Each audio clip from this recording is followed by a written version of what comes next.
Sure it's there? Yep. Hello everybody, we'll take just a few seconds here, let everybody join. Get logged on here if they're trying.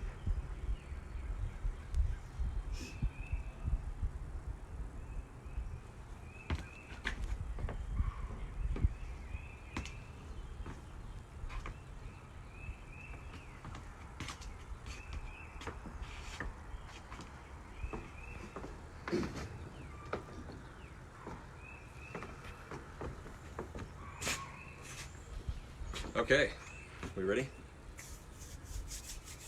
Thanks for watching. It's a little cold out here, so I'm not talking quite as well. Thanks for watching for another episode of the Outdoor Home Stay-at-Home Live Cooking Demonstration. So, as we've been encouraging, we have to stay home. That doesn't necessarily mean you have to stay inside. We're trying to encourage people to get outside and try something new on the grill. On a day like today, it's cold, so our plans for the meal today are going to be a little bit different. I would encourage you to stay home and maybe throw something on the grill and then go back inside because it's cold out here. So that gave us the opportunity to do a recipe that's going to be a three-part because this is a long cook for what we're going to do and demonstrate over the next couple of classes. And that's going to be pulled pork coming from pork shoulder. So when we do that, that's a very long and slow cook at low temperature. So it does take some time. We're not going to actually cook anything in this show, but just kind of talk about had the idea that maybe if we came on at 1 o'clock like we do every day, that I could share what we're going to do, and then if anybody wanted to join in the class, maybe you've had a big green egg for a long time or a smoker, but you've never had the never tried something like this that takes a long time, is going to cook overnight.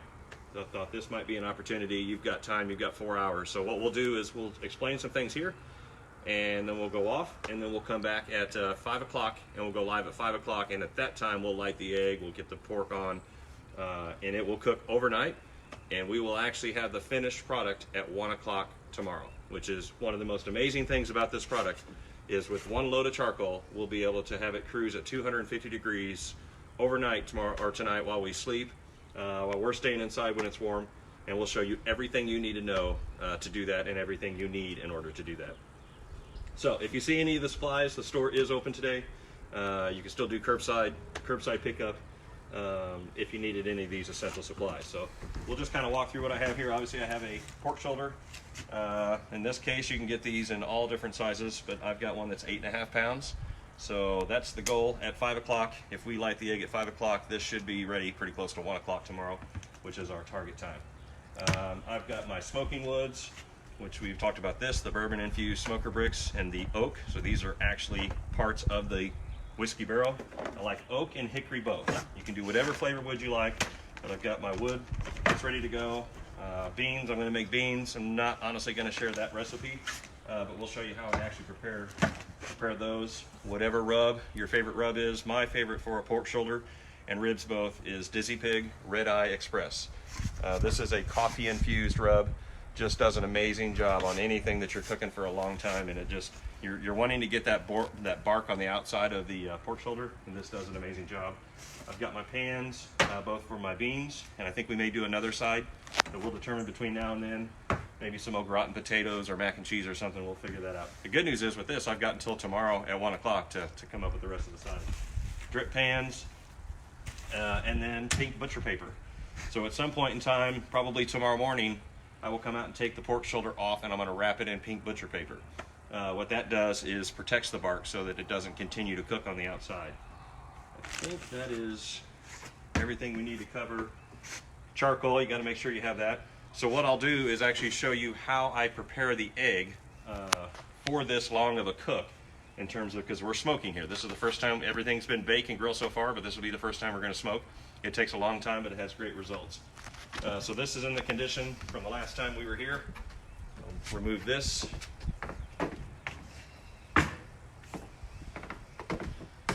Okay, so what I have here is charcoal from the last time that we cooked. Locate my ash tool. And as we mentioned before, it's not a dirty job. I'm not going to do anything but use my ash tool and kind of stir what's already in there. And the goal there is just to get any of the ash that's in there to fall off. Okay, and normally you wouldn't have to do this. If you were doing ribs or something, I would just skip this step. since this is going to be an overnight cook, I'm actually going to layer the smoking woods. So this is how we get smoked. This is hickory. So I'm going to drop some of the, you can do chunks or chips, because that's what's actually going to get the smoke flavor. So I go pretty heavy on this, and the reason why, there's no way that you can over smoke a pork shoulder. It's impossible. Once the meat hits a certain temperature, it doesn't take the smoke flavor on anymore. So there is no risk of over smoking it. However, my beans are going to be on in the morning. So if I don't have this on here, I'd have to take it back to add more. I don't want to add more smoking woods once it's going. So I like to layer it so this thing is smoking the entire time. So as I'm putting different things on, I'm getting that smoke flavor. So then my smoker bricks, this is the bourbon infused oak wood. That was hickory. I'll drop some of these. These are a little stronger, so I don't use quite as many. It's too bad they can't smell it, because that is the actual from the barrel itself, and they are potent. Really good flavor there. So I'll do that. I've got enough charcoal to cook for 20 plus hours, so I'm going to add more on top of that. Man, look at that. That's one huge piece. It all works. It all cooks the same. When you are doing a long cook like this is where normally, I've already filled it beyond the line. Normally we recommend that you go to about this point right here for just about any cook, that you would fill the charcoal to that spot right there. For a longer cook like this, I'm actually going to fill it up to where I'm about halfway up on this outer ring. The only reason for that, I mean, 20 hours is a long time. That's about the time. We're going to light this at 5 o'clock, and we're going to eat at 1 tomorrow. So that's a long time, but that charcoal will actually last that entire period. So, and then all I'm going to do is add some more on the top layer. When this cooks, you just want to kind of spread it around. When the big grenade cooks, even overnight, it just kind of about a fistful of charcoal that just moves around throughout there as it finds air. So when you incorporate lots of the wood, you can never have too much. If anything, it makes the neighborhood smell, you know, wonderful all through the night. Don't see anybody else outside today, though. It's about, I think, about 42 degrees. It's cold. Okay, so I just throw those in place. And then when we come back, I can go ahead and put my convector back in. This is going to be set in direct. Well, we'll light that at 5 o'clock. So you can kind of get a visual. And then this goes in place right over the top of it. And of course, I've got my drip pan there. That's one that we've used before. It's just, I think the biscuits might have been on that before. So that's just going to catch all the drippings from the fork when we do that later.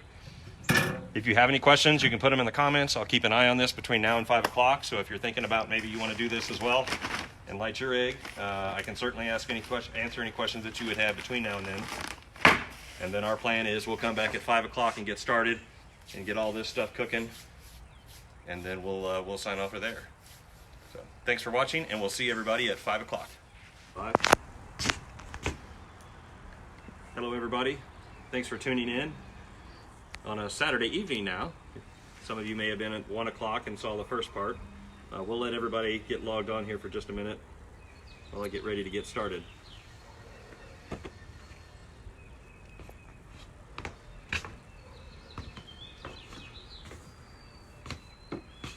Is it just me, or is it just a little bit warmer than it was at 1? Just getting used to it. I'm numb. There we go, we got people joining. We'll be competing with the 5 o'clock news and all kinds of stuff tonight.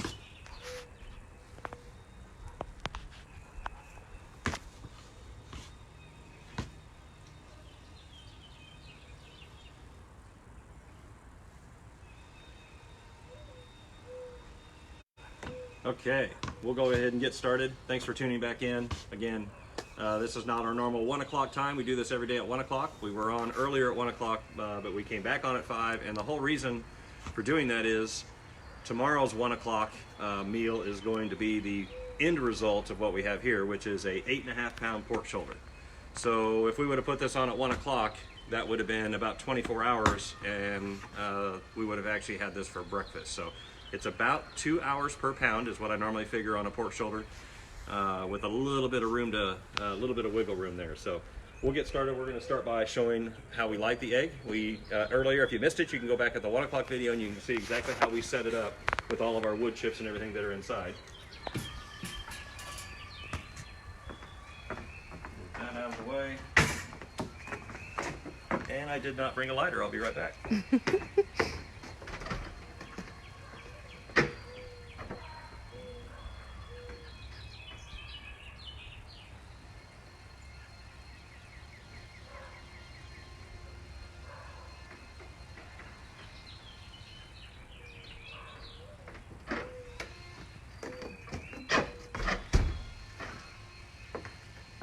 Gotta love live TV. So now we've got the lighter. I'm going to make a spot that I'm going to actually light. I always use the ash tool so I don't have to touch anything. Keep the hands clean. And you'll notice we talked about this earlier. Quite a bit more charcoal than we would normally do, but we're going to burn for a solid 20 hours. We don't want to run out.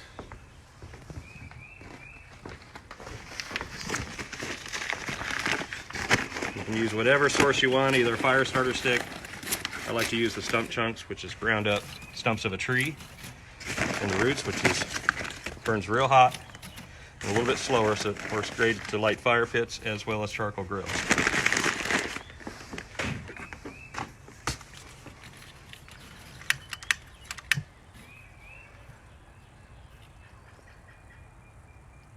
And this adds a little bit of time to the video, but we think it's important just to show.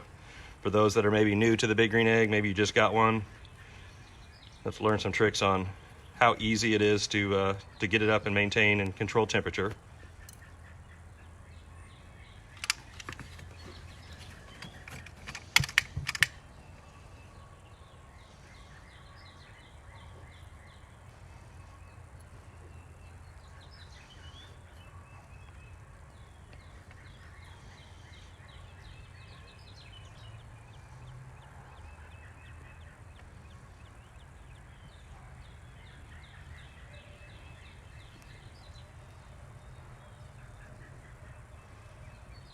You're gonna get smoked out. Okay, then I open up my bottom draft door all the way.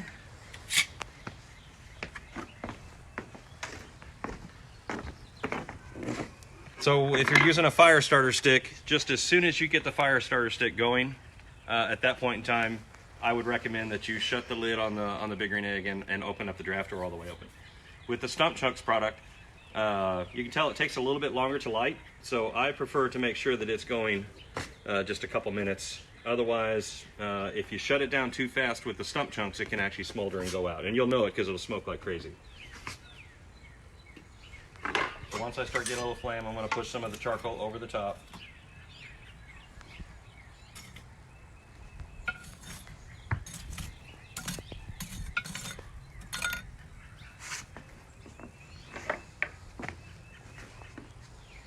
Not the reason why I use it because it's fast and easy for me. Camera's going right in the smoke, smoke going right at you. I think it does have, I like the smell, and I guess I like fire. Okay, so now we're starting to take off here. So I just make sure I've got charcoal pieces kind of around. I'm not worried about my wood chunk, that's gonna happen later.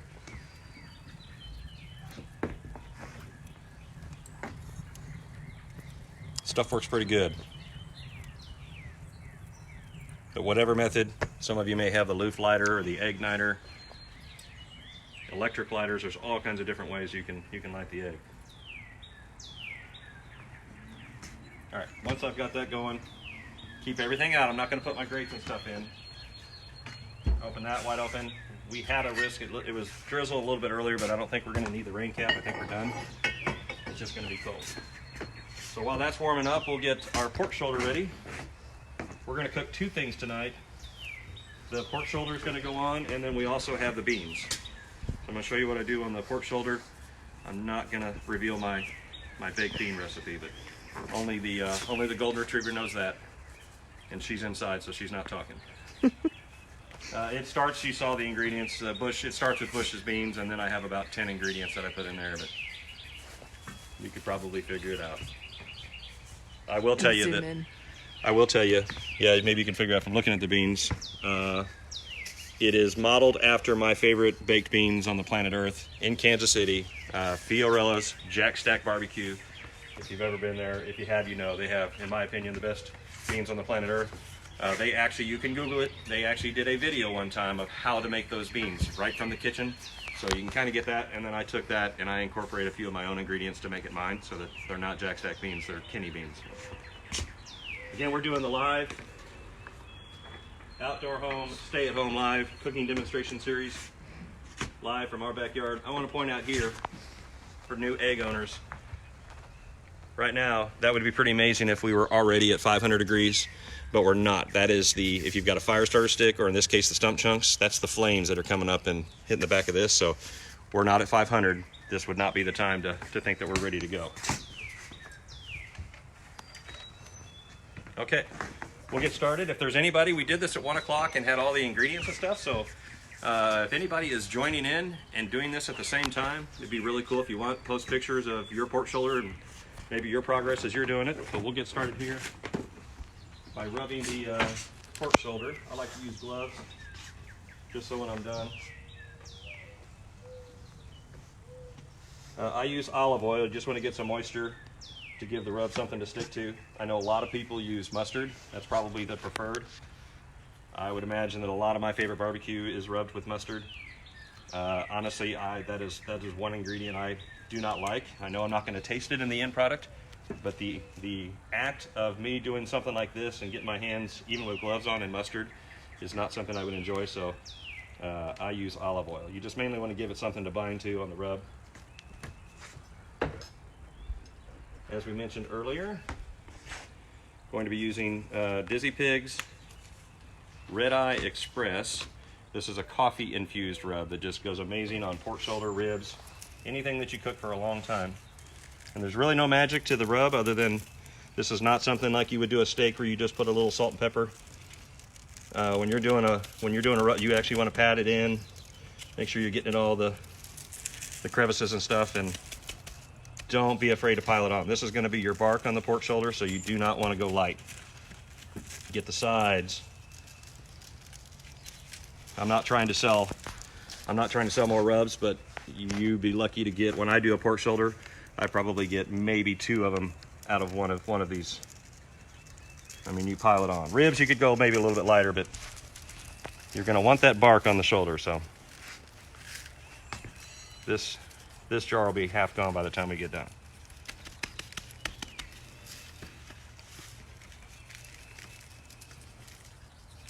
It's a coffee infused. It smells amazing already. It's pretty amazing smell when it starts cooking as well. You can bring some of it up that falls on the... These are disposable cutting boards. We offer these as well.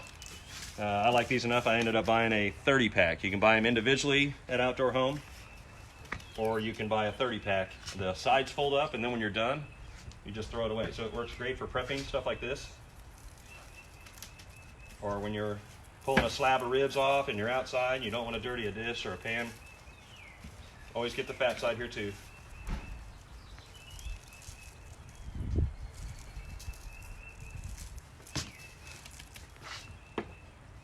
Take a peek at our egg. Okay. We're rocking and rolling here. So what I'm going to do now is damper the temperature down to get it down to 250, which is going to be just a slight opening at the top, and as we talked about, a credit card down here at the bottom. And that will smolder, it'll start to smoke, and that'll bring our temperature back down. We're going to try and get that nice and steady.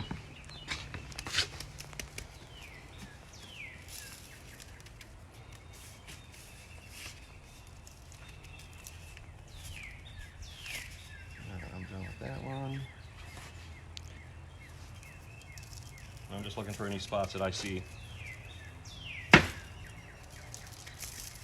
You cannot over season, in my opinion, on the outside of a pork shoulder. This is going to be most of the flavor when we're done. Okay, that's pretty much ready to go. There's my fat side. It's still easy to tell which side that's going to go on the bottom. I'm going to go fat side down.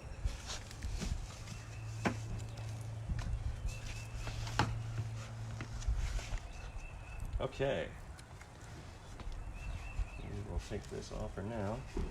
My beans are pretty much all mixed and ready to go. They're going to go on at the same time. This temperature is going to continue to drop. I'm going to go ahead and, since I'm using, well, I'll say this. If we weren't going to be using, I wanted to show and demonstrate how you can use one of the temperature controllers. You don't have to do that. I like to do that if I'm going to be running errands and I want to make sure that nothing happens while I'm gone. I've got to where I do that. The egg will go fine overnight and probably wouldn't have any issues, but I do find when I use one of these on an overnight cook, I sleep better because I know it's actually, it's a fan that's actually going to control the temperature. So if anything happened overnight, nothing's going to go out. It works on an app. We'll show you how it works on an app on a phone, and I'll give you the cook number, my controller number, during this, so that anybody that's watching this class, if you want, 9 o'clock tonight, you could actually log on to myflameboss.com and see how see exactly what I see when I'm at home from inside, because it's too cold to be outside right now. Okay, so we're starting to get a little smoke here. I'm going to go ahead and get things in place. Since we're using the controller, I don't have to really wait to get this stabilized at 250 because it's going to do a lot of the work for me. So I'm going to open this back up.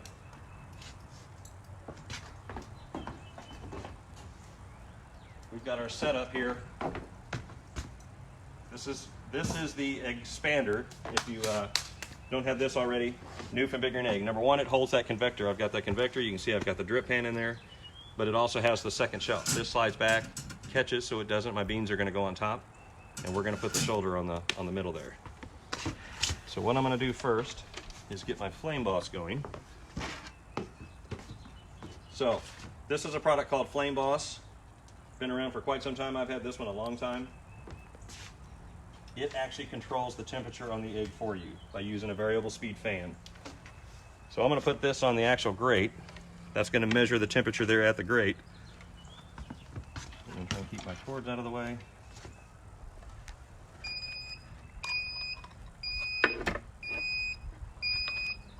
And I bumped the meat probe there. So that'll show up. I think I might put some moisture on there and it's getting a false reading. Let's try this. It can't be 799 degrees, it's not even in anything yet. There we go. Okay, so we got a little moisture there. I'm not going to turn the fan on just yet. This little device here, let's keep that from taking off. So when you use the Flame Boss, this slides in place. You just move your draft door out of the way, drop that little gizmo in there, and then you can shut this back over the top of it. That gives the spot for the fan to go here. That just kind of sets in place like that, and then you can close that over. Now it's not going anywhere. So instead of actually letting natural air go into the Big Green Egg now, the fan is actually going to control how much air. It knows the inside temperature of the egg and knows how much fan to actually maintain that temperature. So what I'm going to do now, put this in place. This is our grill temp that is actually in there.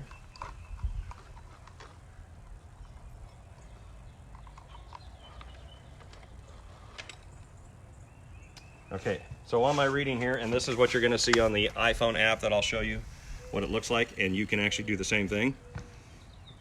So I've got it set for 250. We're going to cook this at 250 degrees for about 16 to 17 hours. So you've got the pit temperature is 113, and that's going to come up because it's warming up inside. How much the fan speed is, and then the meat temp, which we don't actually have in place yet. Okay, the bone's there, so what I try and do is find a spot, look at about where I want to land right in the middle is going to be there, so then I come right down in the middle. I just want to make sure I don't hit that bone because that's going to be a false reading.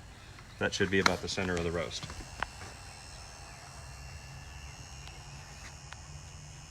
So meat showing is 42 degrees, and that'll probably come down. It came out of the refrigerator just a few minutes ago. Whew. I'm getting some smoke now.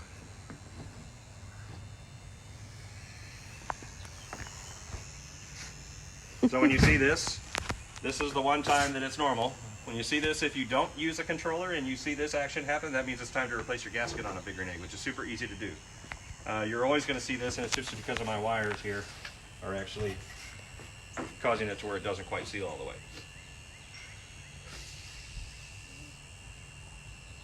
It'll smoke quite a bit when that fan gets going, and it'll eventually slow down on the fan. All right, I'm going to throw another set of gloves on and put this on. The wood that we have going there, since you can't smell it, smells amazing. We've got oak and hickory both. It will do a pretty good job of smoking up the neighborhood. The oak is actually the smoker bricks. We talked about this earlier.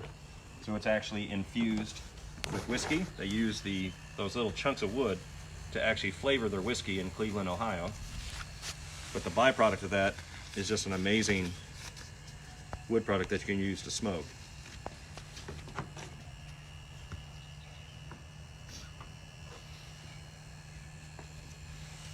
Okay, it's going to get smoky now. I love this part. Don't know if my neighbors do or not. I'm going to slide that back out of the way.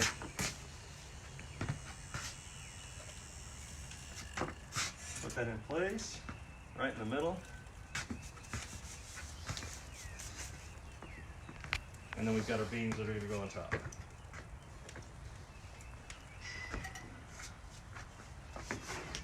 So I'll talk about the process here, what we're going to do. So it's 520. That was pretty quick. That temperature internally is not all the way up to 250, but it's going to slowly come up, so no worry there. We're just going to let this thing cook slow overnight. The beans are on top. I will let the beans cook tonight and smoke them tonight with that heavy smoke. That's why I like that heavy smoke. Let the beans cook tonight. Before I go to bed, I'll pull them off, wrap them in foil, put them in the fridge, and then tomorrow morning when I get up, I will take the pork shoulder off because it'll be majority of the way done. It'll probably still be in what they call the stall, where it hits a certain temperature and just stays there for a long time. And then I will take pink butcher paper and wrap the pork shoulder in the butcher paper. And what that does, it keeps the moisture in it, but it also protects the bark. You don't want to have it to where it's just black like a piece of coal, but you want that bark on the outside. So I'll finish it in that. When I do that, actually before I do that, I'm going to take the beans tomorrow morning and put them underneath the shoulder when it's probably about 160 degrees and all that fat starts to melt, and it melts down inside the beans. That's also what Jack Stack Barbecue, that's how they get that meat flavor in their beans. So the Flame Boss, talk just a little bit about this. There's different versions of that product. Actually, Big Green Egg even offers, I've had this one for a long time, Big Green Egg offers a version of the Flame Boss called the Egg Genius. And all the brains for that one, instead of having this little module and all these wires coming off of it like a 747, the Egg Genius, actually all the brains are in the fan. So you literally just turn that on, turn your Wi-Fi on, it connects, you've got control, and then your wires go from there up into the egg. And the Egg Genius has capabilities of doing up to 4 probes, so you could have 3 different meats in there and check the temp on all of them. We'll let this come up to temp just so people can kind of see. So that's Flame Boss, and then like I said, the Egg Genius is actually a good one as well, and it uses the Flame Boss platform. Same programming, same type app and everything. It's been around for a long time. It's definitely proven technology. We mentioned the store. We've got lots of safe options to shop now. You can shop from home at outdoorhome.com. You can give us a call. We're offering delivery on all products throughout the Springfield and surrounding area. And then we're also doing virtual appointments, private appointments in the store, if that's something you want to do. And we even have the curbside pickup now. Doing lots of the curbside pickup if you see things that you want to do. So the Flame Boss, the website, I'll post this in the comments as well in case you want to follow. I'll show you a little bit of what it looks like. When you go to myflameboss.com, I'm going to give you my controller number. You can type it in. You can see the information that we're seeing on that little readout there. So the pit temp is 185, and it's going to get up to 250. The internal temp of the meat right now is 39 degrees, and the fan speed is 52%. As that pit temp goes up, the fan speed will go down. And as the meat temperature comes out, we're shooting for anywhere. We can pull pork anywhere. I like to go 195 to 205. If I get above 200, I'm usually pretty happy there. We'll see where we are tomorrow at 1 o'clock. So the cool thing with this technology is you can control it for the phone. You guys are just going to be able to see the temperature My app looks the same, except I can actually change the pit temp. So if I'm sitting inside and I think, well, maybe 250 is too high, I want to back it down, I can actually change the temperature from the phone. So if you want to do this, I'll post it as well, but myflameboss.com. The word myflameboss, all one word, .com. And when you get there, I had to write it down, my controller number, it'll ask you that, 13754. So when it says view controller, you'll type in 13754 and view, and you will see the numbers there. The other cool thing, if you scroll down here in the bottom, that's where my temperature was acting up, but you're gonna see this graph that's gonna, I'll hold it still, you move. You'll see a graph, and I think you can turn it sideways and it'll show you the same. You'll see meat temp, one of those, you can follow the codes there at the bottom. I don't have my glasses on, but one of those is the fan speed, one of those is the meat temp, and one of those is the pit temp. And so you can kind of see how it does through the night. If you get on there and you notice that maybe there's a drop, that's probably because I came out and took the beans off or I did something. If I open the lid, it will actually show that that event happened. It pauses the fan and then comes back to it. So myflameboss.com, and again 13754. So the cool thing is I will not come out here and reload any charcoal. That charcoal that you saw that was in there that we lit, that's going to burn all through the night. It is cold outside, so normally we've been saying stay at home, but don't stay inside. Tonight I'm saying stay at home, throw something on the grill, and then get back inside because it's cold. So I will every once in a while log on my phone and just make sure everything is going good out here, but we're going to go inside and make something else for dinner, and then this will come off. We will do pulled pork, and the beans will be ready tomorrow, and we'll probably have one other side that we may throw together in the morning to go with it as well, and we'll do pulled pork starting tomorrow. So thanks for watching. If you have any questions, put them in the comments. I'll definitely jump on there and try and answer them. Especially if you're cooking with us, maybe you decided to try the same thing. Feel free to put the comments on there, and I'll keep an eye and make sure that we help you out as much as we can. So if you have any questions, let us know, and we'll see everybody for lunch at 1 o'clock tomorrow. Thank you.